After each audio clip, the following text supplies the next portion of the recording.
Hey, good afternoon, everybody. Welcome to another HM1 in 2021. I'm still Ryan. Today we're going to be going over the Manual of Naval Preventative Medicine. Now, according to the bib, I'm going to have to reread, but I'm pretty sure this instruction only has Chapter 2. If there's more chapters, I'll make more videos. I just can't remember on hand. Before we start, just as a heads up, this manual chapter is freaking massive, man. But a lot of the same information is pretty repetitive. So I wouldn't worry too much about trying to remember every little thing. But to my knowledge, there's no forms in this instruction. There's a couple temperatures you're supposed to remember, but a lot of them are the same. And let's get into it. So this is about 70 pages, but I'm going to go pretty quickly because a lot of that is introductions, definitions, roles, responsibilities that are almost the same for each chapter. So let's get into it. So again, Madman P5010, which is the Manual of Naval PrevMed. So the PrevMed manual is 5010, Tech 2, and we're doing Chapter 2, which is Sanitation of Living Spaces and Related Service Facilities. Let's see. And here we go. So this thing's pretty big. So there's an introduction. So again, because this is a chapter, there are sections within a chapter. So our first one goes over just the introduction, which there isn't too much here. The housing and lodging facilities, confinement facilities ashore, personal beauty services, child and youth programs, fitness and sports, habitability and sanitation afloat, and some references and acronyms. And again, there's a couple tables spread throughout the instruction, which there's a couple things I think are important on each one, but there's not a ton. I know for me, this instruction really highlighted a big part of how many different things PMTs actually inspect, and it was incredibly surprising. If you hear page flipping in the background, that's because, again, as usual, I like to have a paper copy in front of me. At this point, I'm starting to accrue a giant stack of papers by my desk, but I like to have the actual papers when I'm doing my real studying. This video is really meant to be a visual aid if I'm watching the screenshot as I'm talking. I figure it's a little bit more important than watching my mug. So introduction, this is kind of obvious. So the chapter standardized sanitary measures on board installations to ensure the health of sailors and marines. So it just says that the point of this is for safety. Disease outbreaks have the potential to serious impact mission readiness and capabilities as well as morale. Cough, cough, COVID, cough, cough. I don't think I will ever forget that sentence in my life because we have been living it for over a year now, or almost a year. Yeah, it's January. I think the first COVID restrictions in my area started around March of last year, so it's almost a year. Let's see areas covered, all the stuff I said earlier. Objectives, make sure that stuff's standardized. Proper communication of inspections. There's a bunch of people that have their different hands in things. I think the big ones that I saw was the NAVFAC. They do the design stuff. Public Works is the ones who do the facilities maintenance. And a lot of the other stuff is kind of obvious. If you want more info, read it on your own, as I hope you are anyways, because I know for me these videos are kind of like a primer, but this is no substitute for actually reading the instruction yourself and going through. The one big system, I've seen this in other PrevMed instructions, the Defense Occupational Environmental Health Readiness System, TAC, Industrial Hygiene. So further in the program, instruction known as DOEHRS, DOEHRS, TAC IH. I would just remember that that's the system that a lot of this stuff goes into. In my head, it's kind of like the Alta of PMT stuff. So again, that's important. That's where all the surveys get entered and stuff, and there's a website for you to do it. I have seen a couple advanced exams where they do ask websites of different things, but I can't remember if that was in TRICARE or whatnot. So that could be important to know. So if they ask you what website do the PrevMed / Industrial Hygiene reports go, I would pick the one with Dorsey in the link. So imagine it'll probably be pretty easy. So just the doors techih.csd.disa.mil. But again, I don't think they're going to have super similar links there to confuse you. So, boom. Section 2, housing and lodging. So PMD is referenced a lot in this instruction, but it isn't defined to like one of the last pages of the 72-page chapter. PMD just stands Preventive Medicine Department. All the stuff that the inspections include, which is most places on base. Definitions. A lot of these are kind of obvious, so I'm not going to spend too much time over there. There you go. You got doers IH again, so if it shows up multiple times in a chapter, super important. Let's see, I had that highlighted. And then their mission statement of what it does, which again, it's what you would imagine that a public health system would do. Protect personnel and support military operations through the ID, evaluation, control of occupational and environmental hygiene stressors. So again, that's doors IH. Maybe this was in a safety instruction that I did a video on, but I remember seeing this acronym somewhere. Let's see. Flipping through my pages. Again, definitions. Almost all of these stuff seem pretty obvious. Though here's one that I do see. I didn't highlight it because I didn't realize how much it was shown. PPV is an acronym you'll see a lot in the first section. Which military family housing acquired or constructed through a business agreement between a private partner, which is not DoD owned. So that's important. PPV is somewhere that the DoD says you can live at, but it's not actually owned by the DoD. Again, all this stuff pretty obvious. Service dogs. I'm a huge dog lover, so this one just piqued my interest, whether or not it's important or not. It does say that dogs that are specifically emotional support animals do not actually qualify as service animals under the Americans with Disability Act. Reason being, dogs that are actual service animals under the ADA, like it gives examples of what they do. So pulling a wheelchair, alerting a person who's having a seizure, reminding someone to take their meds, calming someone down with PTSD during anxiety attack or other duties. So just having a cute, cuddly dog that calms you down doesn't really count. It's got to be something that actually can provide some sort of tangible relief to your life. Let's see, a bunch of other definitions. I don't think anyone needs me to define a tent. I just thought that was kind of funny that tent was defined. So sanitation standards. So most, not all, there's one that's different, but almost every inspection in this chapter, like throughout, not this section, this entire chapter, basically says that the inspection needs to happen during normal working hours. However, some of them differ whether it's advanced short notice or not. But in general, for housing and lodging, inspections can be performed during the normal operating hours without advance notices necessary. Inspector will contact the manager or the PIC upon arrival. So a PIC is just like it is in the food safety manual. It's the person in charge. It's not defined until one of the later sections in the chapter, but a PIC isn't necessarily the person in charge, even though it typically is. If the manager is not available, any employee can be a PIC, which that's described a little bit later in the chapter. So let's see. For unaccompanied housing, a PIC or their appointed representative will accompany the inspector during an inspection. So not the best just to have some dude walking around. They need to have someone that works with the housing office with them just to make sure that they're not doing anything gross or invading people's privacy. So a copy of the inspection is provided to the personnel of the facility, and then they're also forwarded to the CO, installation CO, via chain of command. Cleaning, all of this stuff is kind of obvious. Make sure that military housing is cleaned as you use it.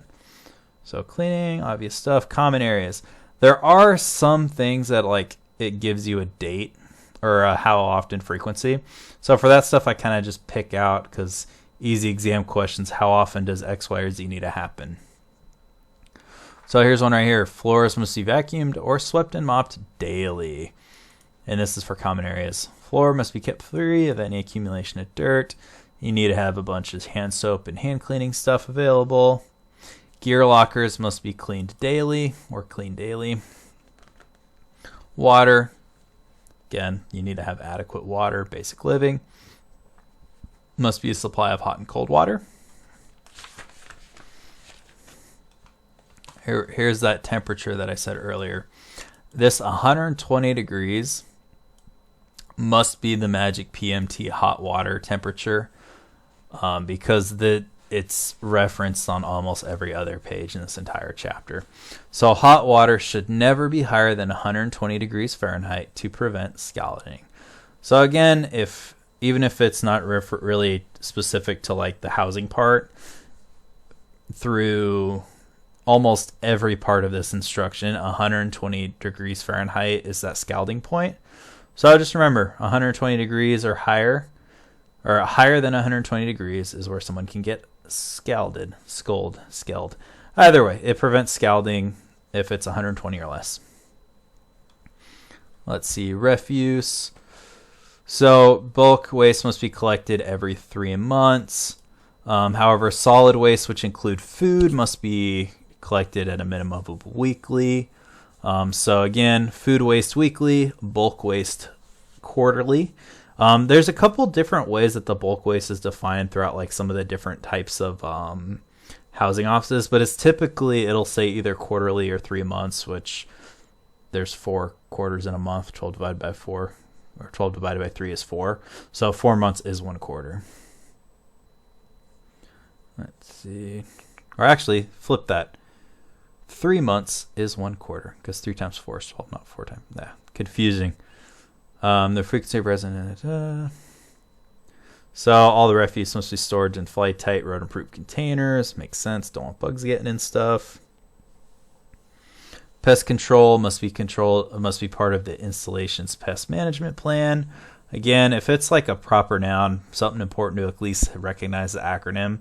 IPMP is Integrated Pest Management Plan, which is basically the installation plan that says how pest management stuff happens, which is noted in the instruction. Integrated Pet Management Plan. The name kind of says what it does. Let's see. Chapter 2. And again, this is specifically for... Yeah, it's kind of confusing how this stuff's set up. So this is specifically for housing and lodging. So a minimum of 72 square feet per floor space per person, including a minimum of 3 feet between bunks, racks, and beds. The head to toe shows up a lot. Basically, if I'm sleeping at the head of the bed, the person in the bunk above me needs to be sleeping at the toe of the bed, or their head at my toe. Basically, so you're not like mouth to mouth and coughing up my nasties in their mouth. It goes from my mouth to their feet and their mouth to my feet. So that's what they're talking about, their head to toe. Linen and mattress covers should be laundered weekly. Blankets changed monthly. Floors must be swept whenever visibly soiled. Sweeping must occur daily, and mopping must occur no less than once per week. This is all for the pest control stuff. So again, here's the sanitation standards for Navy, Marine Corps owned and operated family housing. So there's that PPV acronym we talked about earlier. PPP is just owned by a contractor, other company. Military lets people live in them, pays for it, but the military doesn't actually own them. Let's see. However, it does say that PPV family housing can be inspected on a consultation basis at the request of the commanding officer. So family housing. So if there's a family, you can't just roll up and inspect like you could for enlisted folk or any other single folk living in a on-base thing. So it says here that for families, they need to be given a 3-day notice. And a representative of the housing office will accompany the inspector. If there's a resident there, the inspector will tell them why they did the inspection. If the resident's not present, the inspector is going to say date, time, purpose of the inspection. So a lot of these are 10%, a couple of them are 5%, but how often? So all family housing or routine inspections of family housing must be conducted at least annually, but may be conducted more frequently. So 10% of the total number of housing units must be inspected annually. So just think 10% of family housing every year. So it has to be the same 10% every year, but just make sure there's a random 10% you're doing yearly for family housing. Oh, look, there's the DOORS IH survey and the EH module. And look, PMD, so PrevMed's the one that documents what's going on with that habitability survey. Pest Control, so residents end the day cleanliness. I think anyone that's lived anywhere can testify to that. If you don't clean, you're going to get roaches.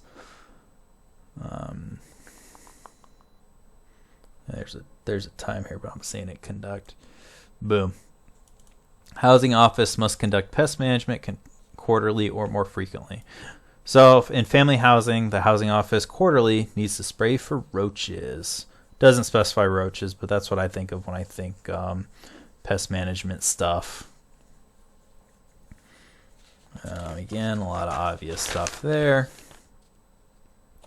Yeah, that's pretty much it for that one. So here we go. Unaccompanied housing. Let's see. So resident must clean their assigned space on a regular basis. I think barracks when I think that. Clean it daily, you're going to fail a room inspection, and then I get to hang out with you on your whites on the weekend.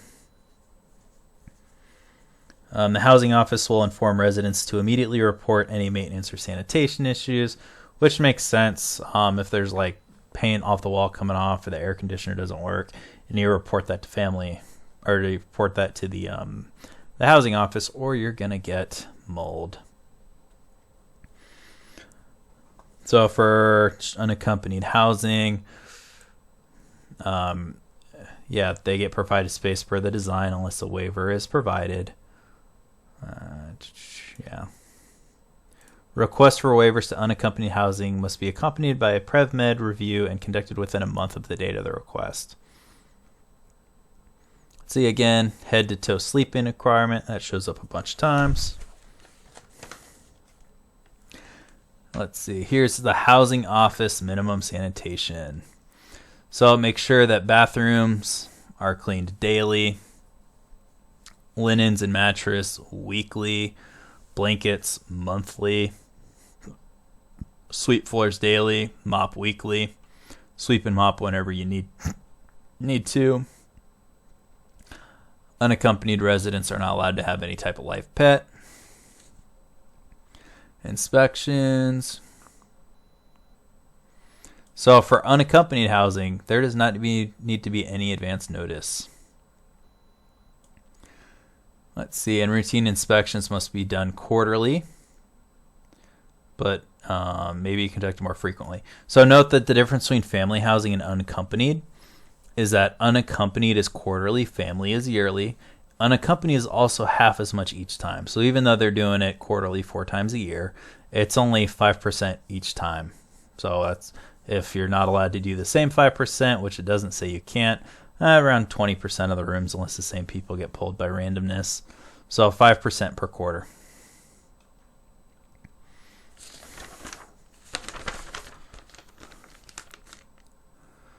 Let's see. So inspectors don't inspect the day sleepers during the day, which makes sense. Kind of rude to wake someone up in the middle of the night for an inspection. Let's see. And these are for sanitation standards for MTF, so military treatment facility, PCS, and temporary lodging. So for them, inspections happen during normal hours of the facility without advance notice to make sure cleaning is happening. So for MTF PCS stuff, it's just the same as actually it's not, it's annually. So it's the same 5%. So for MTF PCS and temporary lodging, it's still 5% as part of that routine inspection, but this one happens annually again. I'll review this when I'm done with this section of the chapter, but it looks like almost everything except for the unaccompanied housing is yearly, and that one's quarterly, probably because they expect the single unaccompanied people to be more gross than people with families. But again, that's just conjecture, but it makes sense. If anyone that's had to inspect those rooms, they can be kind of cringe sometimes. See, here's the pet policy for MTF, PCS, and temporary. Make sure it complies with federal Navy regs. Pets are allowed in individual and private guest rooms. They're not allowed in shared guest rooms because it makes sense if you have a roommate that isn't cool with you having a dog. You probably shouldn't have a dog because you guys are living together. Service dogs and military working dogs are permitted in temporary lodging. For anyone or any other type of animal, the installation commander will put out that type of policy. All right, recreational lodging.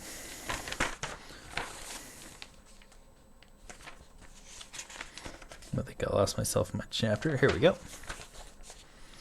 Oh, look, there's that Doors IH thing.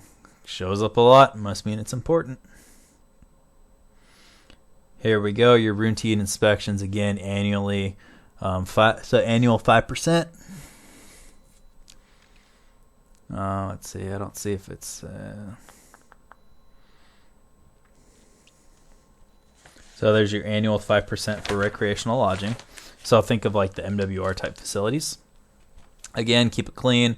Trash is removed weekly. Receptacles are lined with plastic liner. Service buildings are cleaned and resupplied daily. So public bathrooms cleaned and resupplied daily. Water, kind of obvious stuff. Most have both hot and cold water under pressure. There you go. The hot water must not be above 120 degrees to prevent scalding. Again, that shows up a lot. Let's see. Here's some pet rules. Pet and other domestic animals are not permitted in the water on the property or in the building serving recreational water facilities. The only exception is service animals. However, service animals still aren't allowed to actually be in the pool or spa water. Reason being cleanliness. They can still be around the pool, they just can't be in it. Wastewater and sewage for RVs. 4-inch sewer riser pipe connected to improved sanitary sewer system. I don't know if I'm going to remember that, but just think RV, 4 inches, sewer riser pipe.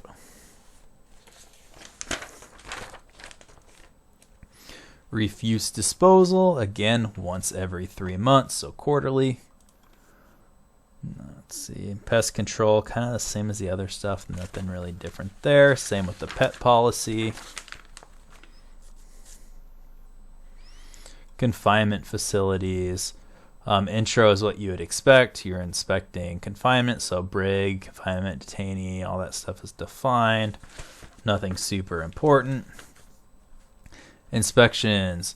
So facility staff will complete weekly and monthly inspections, which makes sense. So staff does weekly and monthly inspections. However, sanitation inspections are also completed quarterly. So it's the staff themselves that do the monthly or weekly and monthly, but it's Big Navy doing the PrevMed or whatever. They're the ones that do it quarterly. And here are the things that they're inspecting. Checking out the housekeeping pest management plans, reviewing of weekly and monthly staff complete inspection reports, so just to make sure that they're getting done. And then here's a special survey inside the Doors IH, Enemy Prisoner of War Detention Facility Survey. So look at Doors IH, man. That apparently is a huge program that I should know. Because again, if it shows up every other page, it's kind of important. Physical plant, kind of what you'd expect. Living quarters, kind of what you'd expect. Let's see. They must have an adequate amount of water. Makes sense.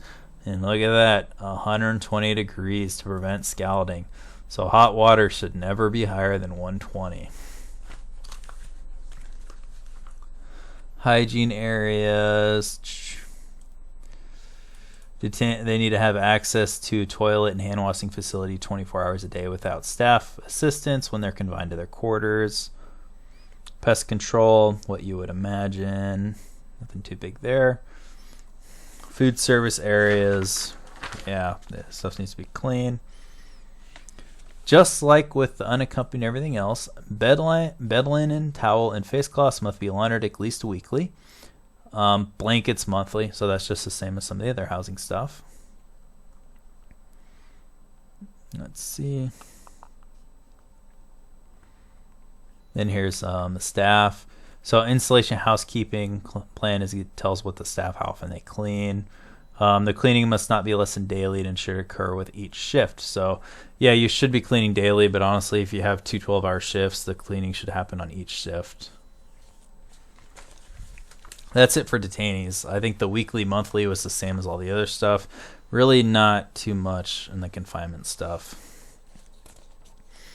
Personal beauty services. Yeah, this instruction goes over a lot of stuff to include like MCX and the next. So really introduction is what you would imagine. The one thing that I noticed is if there's any conflict regarding this guidance in NEXCOM or MCX regulations or guidance, it is recommended that the more restrictive guidance be followed, which I think that's true for any instruction.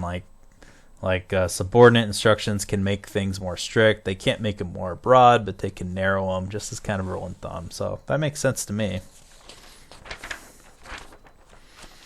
Let's see. Definitions. A lot of it is what you would imagine it would be. Let's see. There's a lot of them. PIC. Yeah, so there's that person in charge that I said earlier would come up later. So if no individual claims to be supervised and that any employee present is deemed for the PIC is the purpose of this section.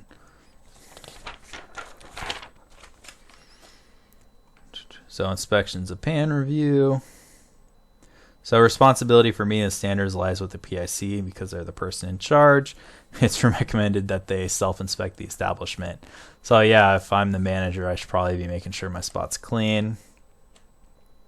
Inspections must be performed during normal operations without advance notice. Then the inspector contacts PIC. Makes sense because it's kind of hard to inspect the preventative practices of a beauty salon if I don't actually see how they're working. And look at that. PMD also puts it in the doors IH module again. That shows up a lot. Here's a fancy chart that describes like how often you need to be inspected based on what beauty service you provide. This point system, if you can memorize this, knock yourself out. But I think what's probably more important is this tier system, which actually tells you how often based on the points you offer. Like how often something is being inspected. So tier 1 has points 1 or 2, which is math from here, is only twice per year. Tier 2, 3 to 6 points, which again, you add up these. If you get 3 to 6, it's 3 times per year. And then tier 3 is 7 points, and that's 4 times per calendar year. And this stuff kind of, it makes sense. So like the super least invasive stuff is a 1, so hair cutting, and then also spray tanning. And then the 2s are nail treatment, skin treatment, massages, and hairstyling. And then the only 3 on here is hair removal, such as tweezing, plucking, waxing, or threading. But just remember, there's 3 tiers. The higher tier, the more times you need to be inspected. The lower tier, the less time. So even if you forget this chart, I mean, there's only 3 tiers. So that means they'll probably add a tier 4 to ask on the advancement exam because, you know, it's A, B, C, D. So just know if you know there's only 3 tiers, boom, you knocked out 1 question. And if you remember that tier 3 is the most points and gets inspected the most, you'll probably be pretty close to having the right answer, even if you're not 100% sure, just by process of elimination. So any changes in services must be approved by NEXCOM. So NEXCOM needs to approve like what beauty services you provide. It's not like, hey, we got this new esthetician, let's do whatever. Let's see. So there's some stuff the employees need to do before they can work in the beauty world. So they need a baseline medical exam. They don't necessarily need periodic exams unless there's like a risk of communicable diseases like now. They must clean their uniform and change it daily, at least. Don't eat in your work area. Only eat and drink in designated work areas only. This was a big thing that I learned for privacy stuff. Due to the Privacy Act of 1974, they're not actually allowed to display their actual licenses. But they have a like a dummy license that can be posted that doesn't have as much stuff. So like their full name, type of license, license number, and data license renewal can be kept framed within the facility. However, a copy of the license is with the HR office. So it's not the actual license, it's just information from the license. So that's something that I learned today. Oh, look. 120 degrees for hot water. Again, if it shows up every other page, kind of a big deal. Here's some light intensity. So how dim can you have your hair cutting spot? So 540 lux, 50-foot candle. If it's a massage therapy, it can be a lot darker, so 20-foot candle where massage services are being performed. So it can't be pitch black, but it can be a little bit darker than the hair cutting place. So 50-20. Let's see.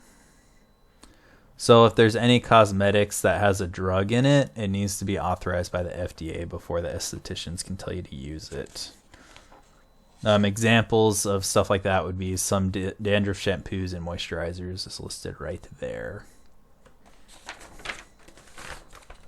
Ooh, I bet a highlighter on this page. So they can't have anything that's deemed unsafe by the FDA. Makes sense. We're a federal branch. If a federal thing doesn't think it's safe, they're not going to let us do it.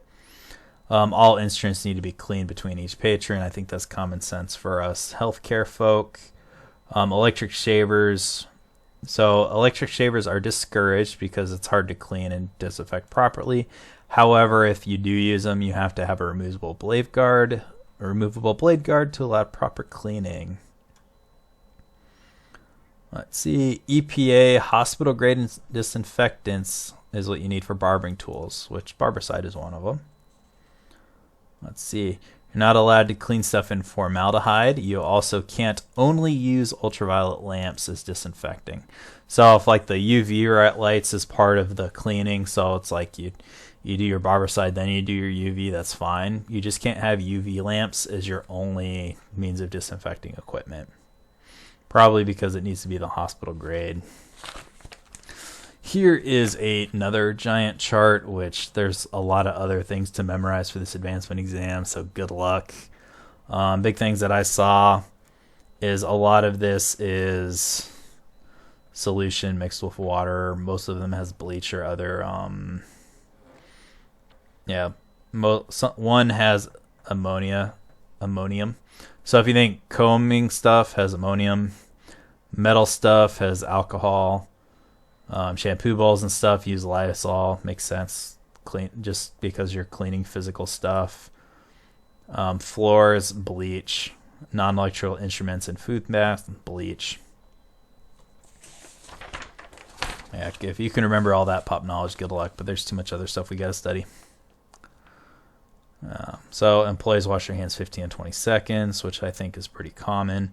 That needs to be before and after each patron, and also after handling trash, because you're not going to go from touching trash to doing some hair stuff. This one is probably a no-duh for any corpsman. You can't use disposable shaving stuff. Shaving using a razor with a fixed non-disposable blade is not permitted in facilities. However, you can use a disposable razor, so you're not going to reuse a metal razor blade on 5 people in a row, because that's how it says here, HIV or Hep B is a hazard. Let's see, instruments. Clean instruments after each patron at the end of the day. Makes sense. Non-electric instruments. This was something I thought was interesting. Make sure you clean and dry before you place it in a disinfecting solution. Which to me, it kind of makes sense, because let's say I am cleaning up a comb or something metal, and I leave a lot of water on it before I dunk it in the alcohol vat. Because there's water on it, I just diluted the alcohol, because the water and the alcohol is going to mix. So if you have, if you're cleaning stuff, just make sure it's dry, because any liquid you add to that solution is effectively diluting down that solution. So it's probably not going to work as well anymore.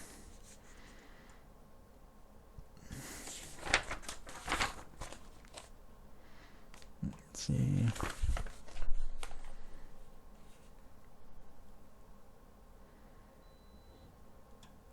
So anything that can't be cleaned must be thrown away immediately. So something they look at, pedicure cleaning logs. So keep all your pedicure cleaning logs for 1 year. For whatever they need them. Looking at people's feet, make sure that is clean for a year, or make sure that is maintained for a year. not clean. Hopefully your inspection logs are cleaned too, though. Let's see.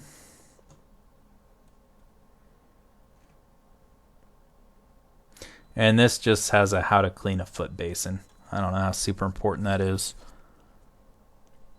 Yeah, let's scroll through some of that.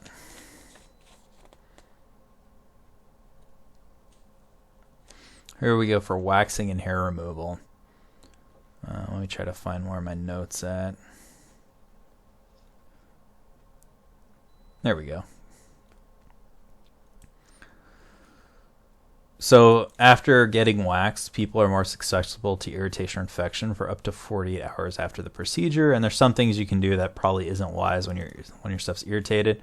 Swimming, wearing tight clothing, sunbathing, and using a deodorant on the waxed areas. So don't do that for at least 48 hours.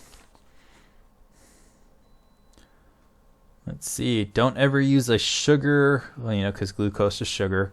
A glucose wax, including water-based strip wax, is prohibited because the sugar permits the growth of harmful microorganisms, which makes sense because I think sugar, ants, ew. Clean application sticks will be used. Makes sense. You can have multiple use applicators for the wax if the wax can be completely removed and the applicator's clean. So it doesn't have to be single use applicator.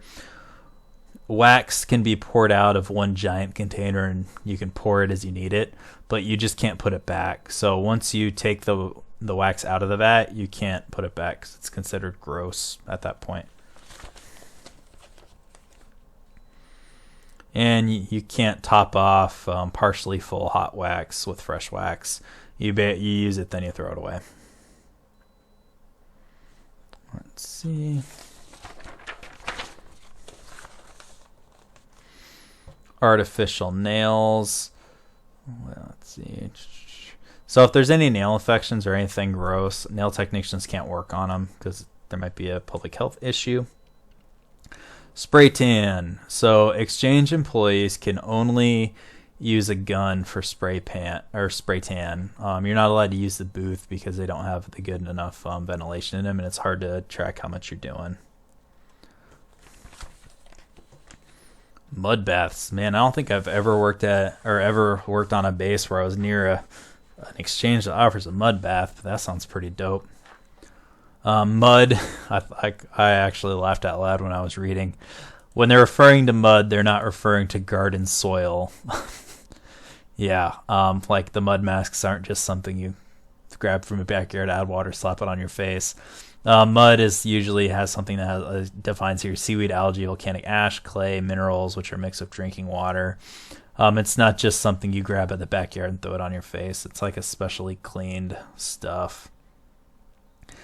There's a way to sanitize mud, which to me, I didn't know that's how this worked. But you put hot water at 212 Fahrenheit, which is 100 Celsius, pump it into the mud for at least 15 minutes, and then you rake all the hair and body pieces out of it. You just get it really hot and then rake it out.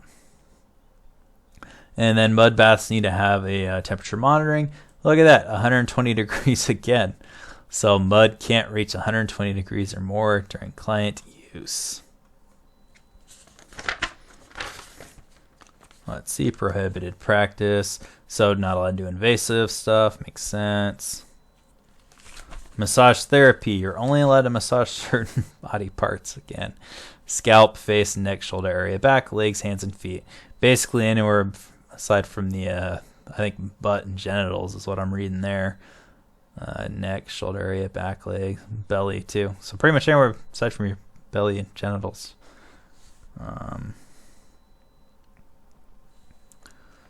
Let's see, here's how you clean the provided shower shoes. 100 part per million solution for 30 seconds. Shower shoes must be air dried.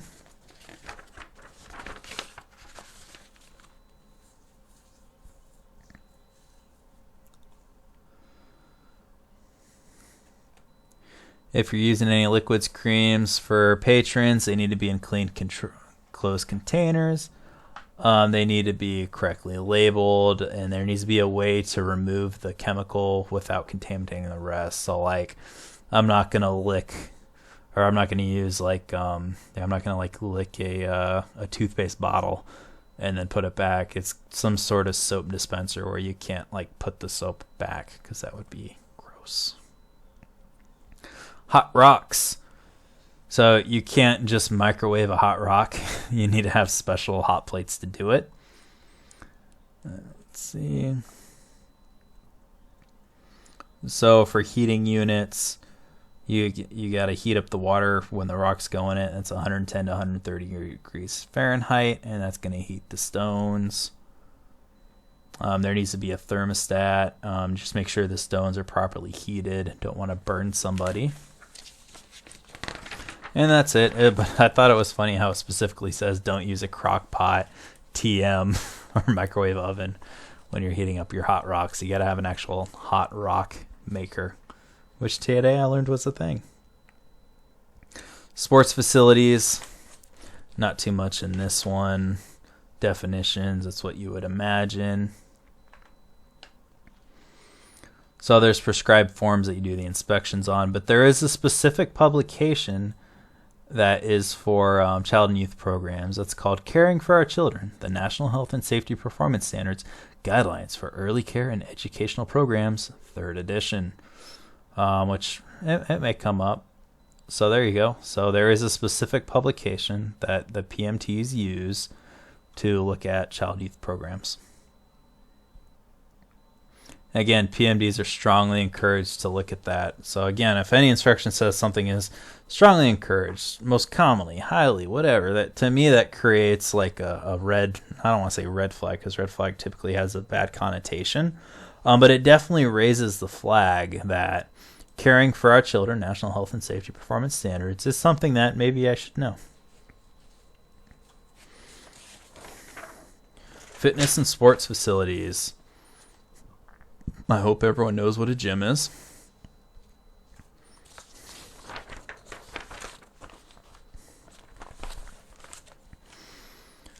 All right, so for the gyms, they can be at any time, no advance notice needed.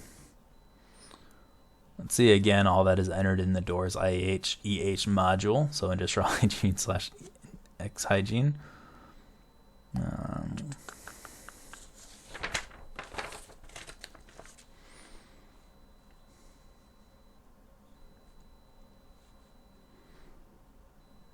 See. There you go. Hot water again. Must not be greater than 120 degrees. Many, many times. Told you. So for cleaning stuff, chlorine bleach mixtures must contain a minimum of 50 parts per million of your FAC using non-scented bleach. I'll probably cover the FAC when I do more of the ox stuff. Let's see. Sauna steam rooms. So dry sauna can't get higher than 200 degrees Fahrenheit. Wet sauna can't get over 120. So temperatures to think of. So don't be drinking coffee or anything inside a sauna. Caffeine plus being exhausted is really bad for your health anyways. And kids under the age of 16 are not allowed to be in saunas without an adult. See, now let's look at habitability and sanitation afloat, which a lot of this is the same as the other stuff. One difference I saw is ventilation for surface ships required minimum replenishment with outside air at the rate of 5 cubic feet per minute per occupant. That makes sense. So again, that if you think how many people can be on a ship, that's actually a lot of ventilation. So you're not in an airtight box. You need to have 5 cubic feet per minute per occupant. Let's see. No hot bunking unless it's operationally necessary.